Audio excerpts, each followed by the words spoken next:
points of view, and as he has said, I ran as a Democrat, I'll govern as president for all of the people, whether they voted for me or not. So I am so officially pleased with the outcome that is imminent, and also personally delighted because of the quality and caliber of leadership that Joe Biden will provide. This morning it is clear that the Biden-Harris ticket will win the White House. His election is historic, propelled by the biggest vote ever in the history of our country, 73.8 million and counting Americans, the most votes ever received by any presidential ticket in history. President-elect Biden has a strong mandate to lead, and he will have a strong Democratic House with him and many Democrats in the Senate. This has been a life-or-death fight for the fate of our democracy, as he says, the soul of our country. We did not win every battle in the House, but we did win the war. In 2018, we won 40 seats, 30 or 31 of them in districts where Trump had won before. They were in Trump districts. In preparation for the 2020 election, I said to people, you have to help us. They said, oh, you've won. Let's just do the Senate and the White House. I know we won in districts, Trump districts, with Trump not on the ballot. In the next election, he will be on the ballot, and that makes winning those districts a steeper climb. I'm pleased that we've overwhelmingly won those districts, not all of them. Not all of them. But next time, he won't be on the ballot. It's one of the reasons we were able to win so many seats was because of the caliber of leadership of our members. Some of them won, a few did not, all of them excellent. And I hope that some of them will consider going at it again.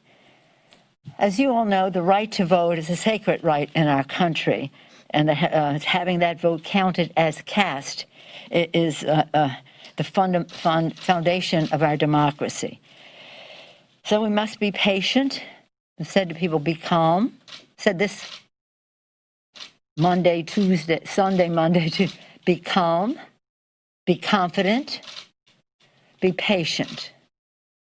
And the votes are tallying, the races are called. We look forward to continued victories in House races. We have some out there.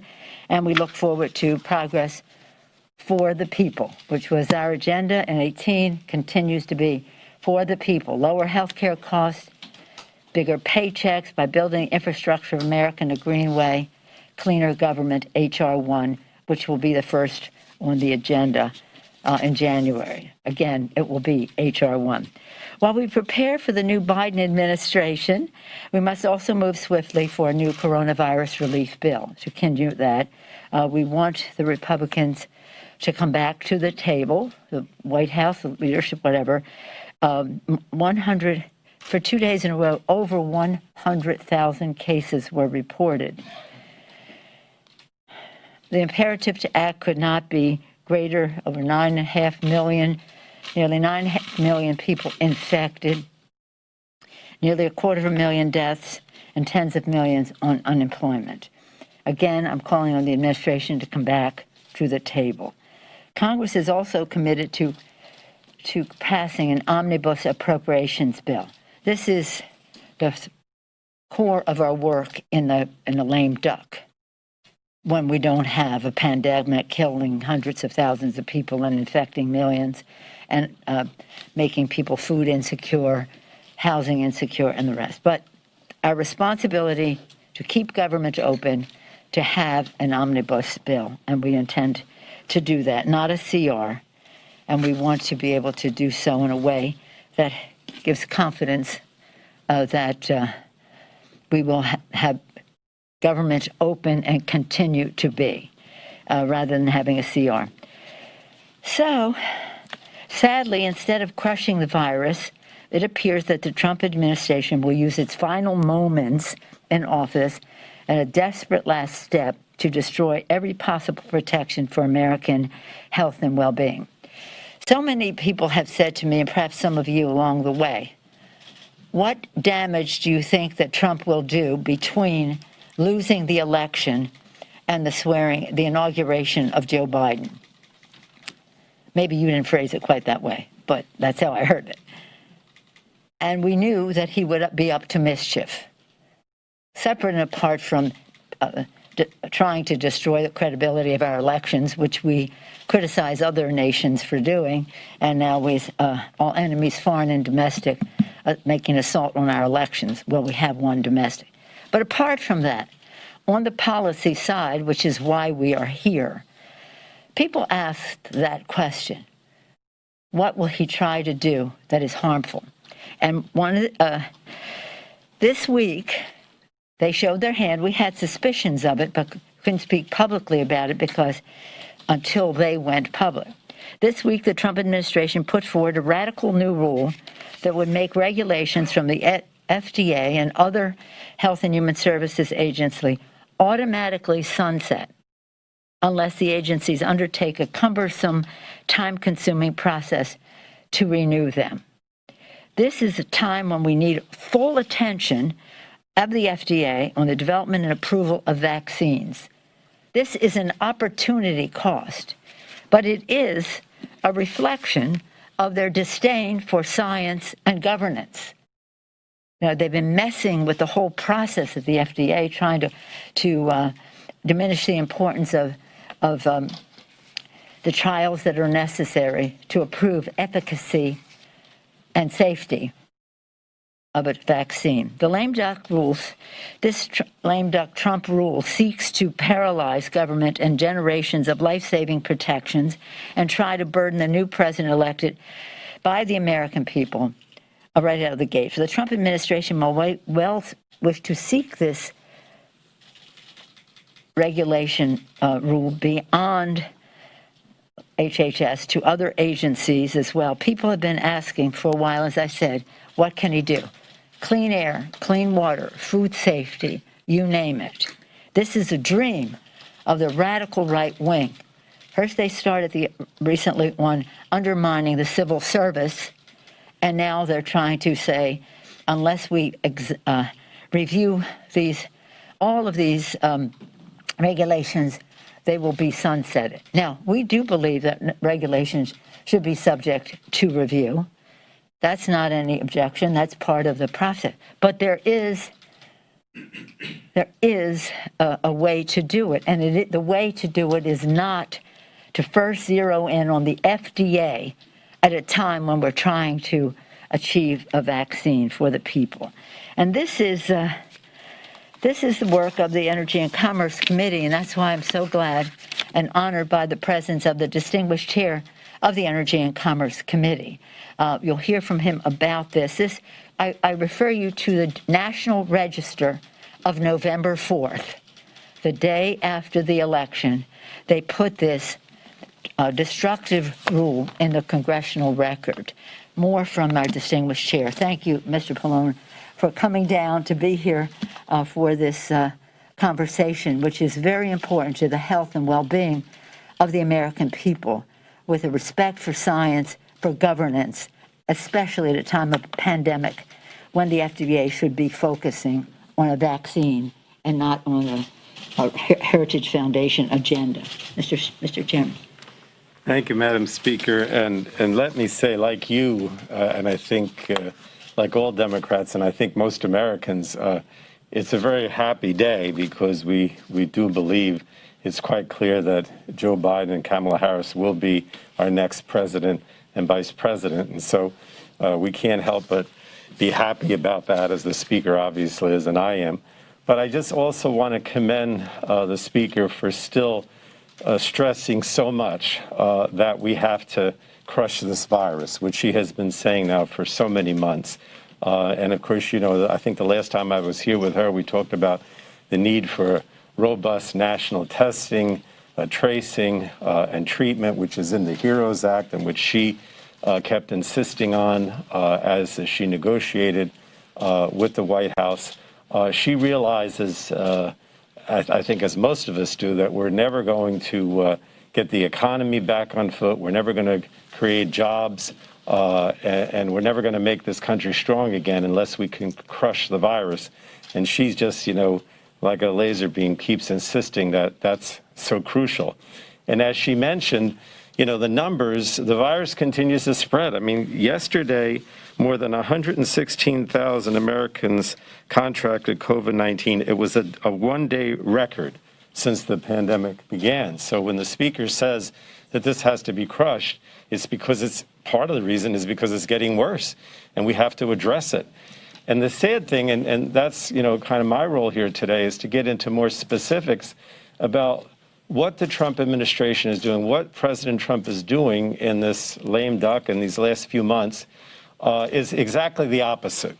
In other words, rather than trying to help with the scientists, with the health experts, with those career servants who have been helping us try to come up with a response to this virus, he's trying to undermine it all. He's trying to make it more difficult for us to crush the virus. He's making it more difficult for those health experts to speak out and to even be there at all to help with this effort. And that is so unfortunate. He's moving in the exact opposite direction of what the speaker and most people say we need in order to crush this virus. And so I just wanted to talk a little bit about these two things that the speaker mentioned. One is this executive order threatening the civil service employees. A lot of the people who are helping us within HHS and other agencies are career civil servants. And he issued this last-ditch effort to fire career civil servants on October 21st, this executive order. And, this includes people at the FDA and the CDC, as the speaker mentioned, and basically says that over the next month or so, the president and his administration could put out a new schedule classifying career civil servants, for example, somebody like Dr. Fauci, as essentially non-civil service employees who can be fired. You remember that at one of his rallies just before the election, he suggested that he might fire Fauci after the election. Dr. Fauci is an example of the type of person who could be fired under this executive order and possibly even be replaced by people like Dr. Atlas, who are not qualified, to actually deal with this virus effectively because of their lack of background or the policies. And all of this before he leaves office on January 19th. Now, some said, well, is he really going to fire these people? I don't know. But the very fact that this is in place is a threat, right? So in other words, it's either I'm going to fire them or I'm going to threaten them with the fact that if they speak out and do things contrary to what I want to do with regard to COVID-19, then they'll know that they might lose their job. They might lose their civil service job. So in effect, it's really basically the same thing. Then the other one is that the speaker mentioned is this rule change that was put in place. He issued a proposed rule just this Wednesday that could be finalized, my understanding, by early December.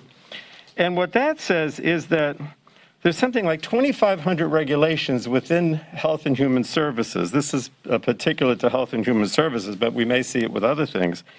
That says that if any regulation has been around for more than 10 years, then you have a period of time to justify it. Otherwise, it expires and sunsets. Now, these are all regulations that deal with, food safety, approval of drugs, which has been such a controversy because, he's always been trying to approve these drugs that we know the scientists think really are not effective. And beyond that, though, it also diverts resources. In other words, if the staff who are working to crush the virus has to be diverted to justify and, spend all their time dealing with this regulations that they would not want to sunset, it's also a question of staff time that takes away from our ability to actually deal with the virus.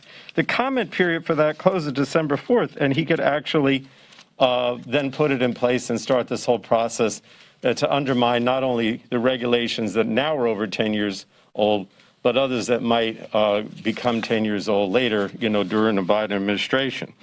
So we're just trying to emphasize, why is this president doing these things that undermine our ability to crush the virus rather than working with the speaker and trying to put together a plan, like the HEROES Act, that would make a difference and actually effectively crush the virus. So I just want to conclude by saying this.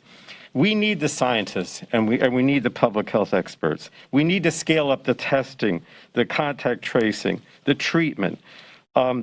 This is going to be, unfortunately, is likely to be a dark winter.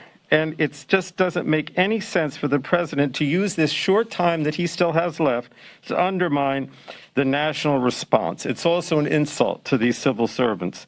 And one of the things that we certainly are going to do, because I'll go back to the committees again, if I may, Madam Speaker, we're going to spend our time in Energy and Commerce and the other committees trying to shore up these agencies like HHS, CDC, FDA, that he has tried to dismantle for the last 4 years. Morale is very low, but I want everyone who works in these agencies to know that we, as Democrats, Speaker Pelosi, Joe Biden, our next president, we're on their side. We are committed to crushing this virus. We are going to support the public servants. We're going to work with the Biden administration to undo the damage and ensure that civil service protections remain in place and that we have a national response to the virus. And thank you for all that you do, Madam Speaker. Thank you. Thank you, Mr. Chairman. I do want to commend you for the testing, tracing, treatment, space, mask wearing, et cetera, that is in the HEROES Act. That was a product of your committee under your leadership, as well as working with scientists about what really is necessary to crush the virus so that we can put our children safely back in school, open up our economy. That's what we really need to do, but we need to do it safely. Further to a couple of points that you made, in terms of the civil service is a very important part of a democracy. It takes the politics out of the performance of civil servants. It is about public service being a noble calling. But if those civil servants are directed by political appointees to make certain scientific decisions or else they will lose their jobs, that undermines the purpose of safety and efficacy in terms of FDA, but also the health and well-being of the American people. I want to commend Peter Marks, the head of one of the centers at the FDA, for an important op-ed he had, I think about a week ago, talking about how the scientists were going to stick with a plan to do this in a way that gives people confidence in the vaccine that would come forward, because the vaccine is only as effective as its merit, of course, but also how people will take it. The vaccine is a big hope for us, but it's not the only way for us to stop the spread of the virus, but it is an essential way for us to curtail the further spread. So again, I thank you for your leadership in that regard, and the idea that you referenced it until January 19th is the date that they want this all done by, January 19th. Can it be undone? Yes, but it takes a great deal of time and effort to undo, which took a lot of time and effort to make matters worse in terms of approvals and et cetera at the FDA. So with that, I'm pleased to take any questions. Jared? Madam Speaker, you opened by talking about this big win that it appears Joe Biden might have in the popular vote and so forth. Yeah. But in that same election, in that same environment, you're going to end up losing seats off your majority. Yeah. What does that tell you about what the American people want from their Congress? We lost a few seats, but as I said, we won those seats in Trump districts. He wasn't on the ballot. He is now. I think that what happened with the Democrats for Congress across the country helped contribute to the Biden success. So we're very proud to be part of that mandate.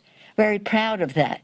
Would I rather have, while I have the utmost respect for the members whose districts were almost insurmountable with Trump on the ballot, I do believe that we'll be with Biden in the White House and a Democratic Congress, and hopefully a Democratic Senate, we'll see in January, we'll be able to do great things for the American people. As I said, we've lost some battles, but we won the war.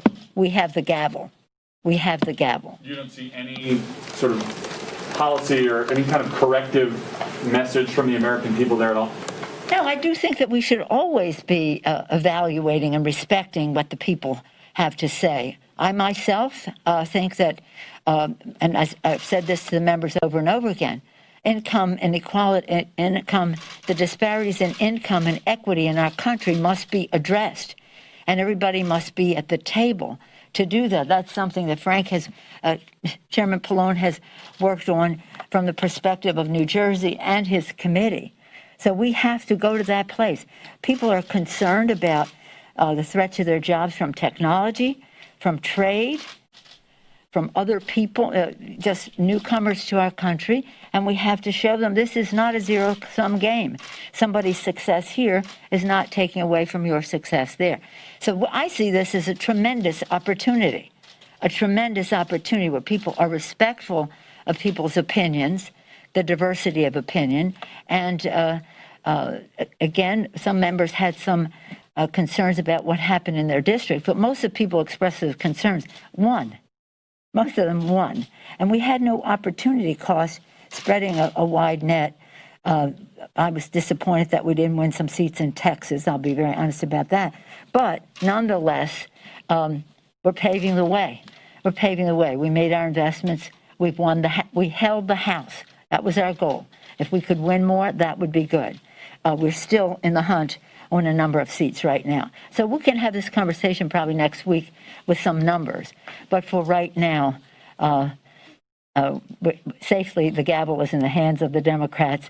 Safely, we have the prospect momentarily, if not happening while we're here, of President-elect Joe Biden, Vice President-elect Kamala Harris. Yes, Good morning. Thank you.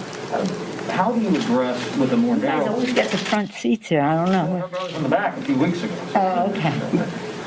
But how do you, with a more narrow majority, how do you address, and this is something I asked you about last week, some of these philosophical differences in your caucus, when obviously it's going to be more to the left, and from a governing standpoint, if you're going to get something done with the Senate, regardless if it's D or R or the White House, that legislation has to be more in the middle. How do you sort that out with these pressure points at both ends of your caucus? Well, let's just say this. It's not both ends of our caucus. Our caucus has its differences. I would not want to lead in a caucus that was a rubber stamp lockstep caucus.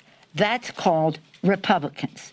We are the Democratic Party, and we have several exuberances in our midst, and that is representative of the districts that people come to Congress to serve. And we respect that. But our unifying principle, and you agree, Frank, is America's working families. Everybody is there to make progress for America's working families. I always say it in terms of the children. Our children, their health, their education, the economic security of their families, a safe, healthy environment in which they can thrive, including from gun violence, and a world at peace in which they can reach their fulfillment.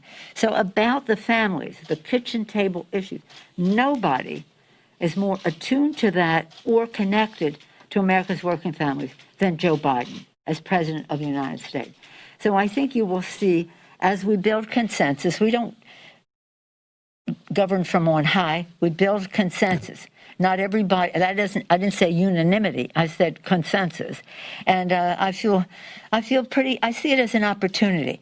I do say, and I have said publicly, I represent San Francisco very proudly, and some issues that would be wonderful in my district are just not winning issues other places in the country that we have to win. That doesn't mean we curb our enthusiasm for our boldest progressive agenda, but it does mean that we recognize if we're going to win in other places in the country, common ground with the respectful of what works in my district for me, and other members in their districts, but also respectful for how it works for members in their district. And Frank has a variety of points of view in New Jersey. Did you want to speak to that? I mean, I think you could maybe use New Jersey as an example of what the speaker is saying, right? In other words, we had 4 frontline members who basically over the last 2 election cycles took back Republican districts for Democrats. These were Republican districts. You know, you look at the NCIC or whatever performance, they leaned Republican by anywhere from 2 to 5 or 6%. And over the last 2 election cycles, we captured them. Would I have liked to have, Jeff Van Drew lose? And he may still lose, actually. He may still lose. There's a path. Sure. And then that would have been a net gain. It may still happen. But I take pride in the fact that we were able to keep these 4 frontliners that took Republican seats over the last 2 cycles to contribute to a Democratic majority. So, we stand here today. I stand here today with the speaker. Joe Biden is going to be president. We retain our majority. We've reelected, and using New Jersey again, a lot of these members in districts that were for Trump in the past. So we're very proud of the fact of our success, and we have more opportunity now because we have the White House as well as the House, and maybe even the Senate, depending on what happens in Georgia. But there's not tension here inside the caucus at all? Welcome to my world. We always have a beautiful dynamism in our caucus. But no, I think people are. Some people. I would say we have a healthy difference of opinion within our caucus, but not in any way to be problematic in how we legislate. What the conversation was about, what is the winning message outside, and the message in the districts that we have to win is the message that unifies us, a message for America's working families. And everybody knows that. Yes, sir. I'm just wondering. The gentleman behind. Okay. He had his hand up. Madam Speaker, the previous 4 presidents, Clinton, Bush, Obama, and Trump, entered their first year with their party fully in control of Congress, the House and the Senate. How much do you have to trim back the ambition, knowing that at best it's a 50-50 Senate, and some think that the Republicans are favored in Georgia, and you'll still have Majority Leader McConnell? Well, how many times have you heard me quote Lincoln? Public sentiment is everything. With it, you can accomplish almost anything. Without it, practically nothing. And that is what I think is going to save the day. The public wants the virus to be crushed. They want the economy to reopen. They want children to go to school safely. The public wants a big jobs bill. And I don't care if you're in San Francisco, Michigan, Alabama, wherever it is, people want jobs. They want jobs. And that is, when we talk about the health and well-being of the American people, job security is an important factor of health for those people. So as we go forward with a infrastructure bill, that is usually not partisan. It isn't partisan. And we're going to blanket the country with a Build Back Better, as Joe Biden calls it. We called it Moving America Forward. We have a great deal in common between those 2 agendas. And we think that, when we did for the people, remember we did that in 2018, we weren't looking for a fight for lower the cost of prescription drugs. The president said he would do that. He said he was going to negotiate like crazy to lower the cost of prescriptions by having negotiation.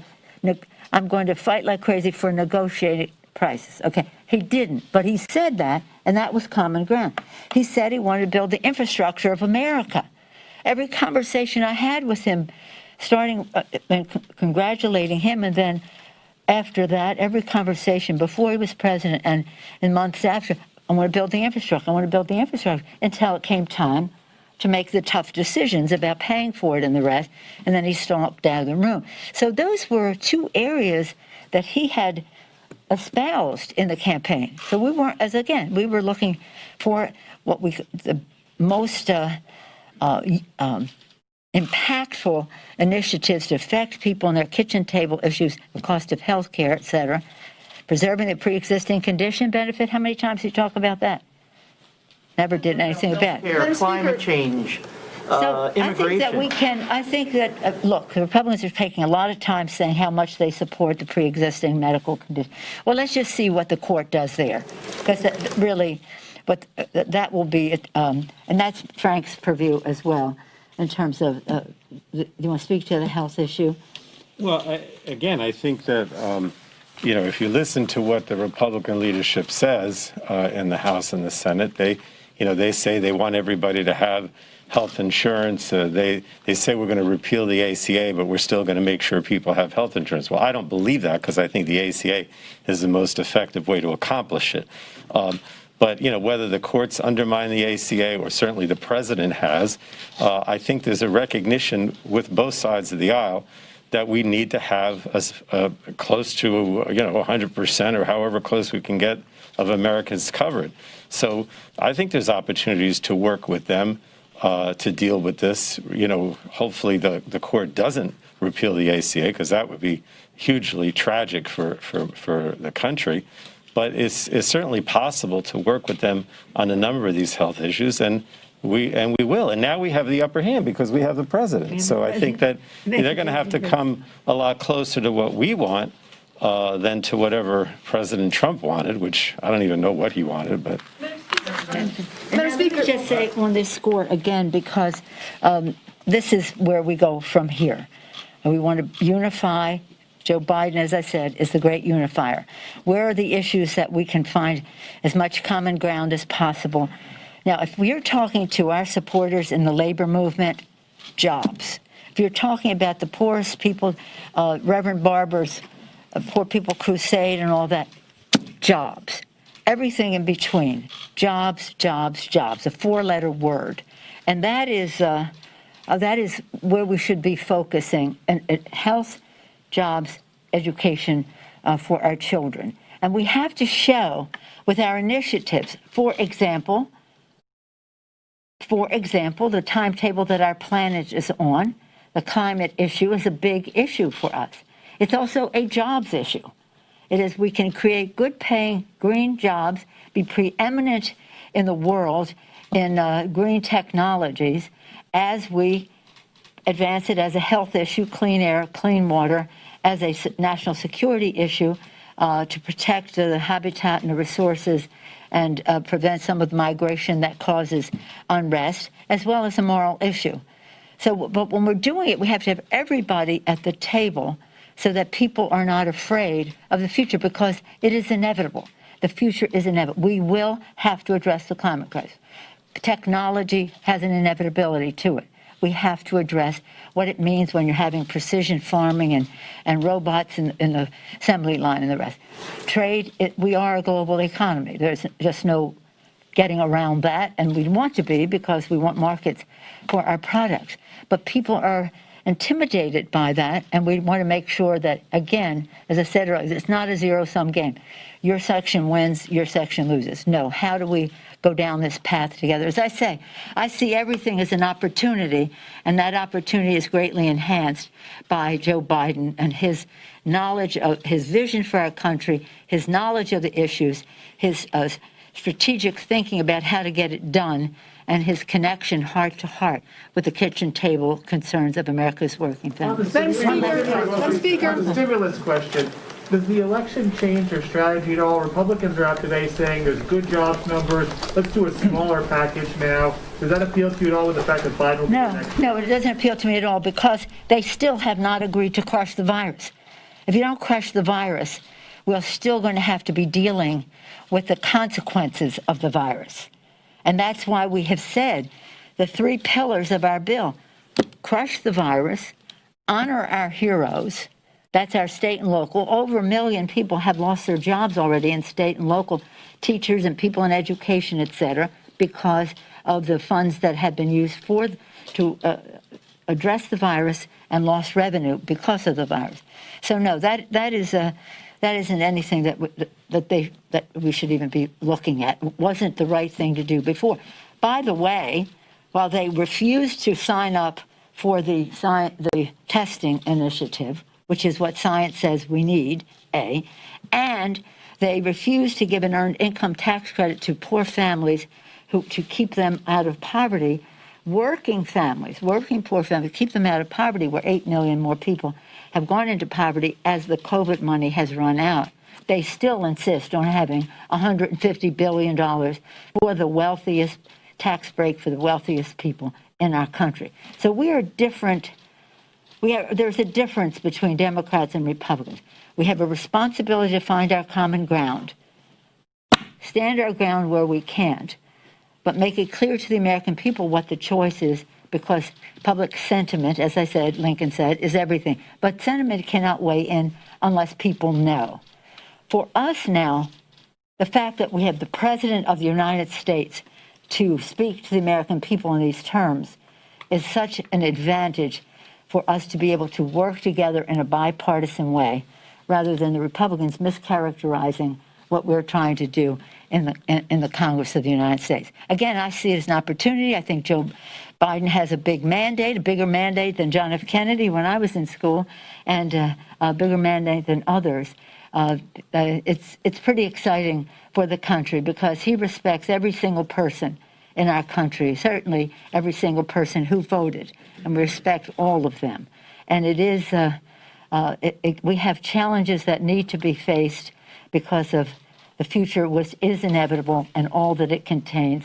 But we want people to know that the decisions about it start at the kitchen table and emanate out, not at the corporate boardroom and trickle down. Thank you all very much. Madam Speaker. Madam Speaker.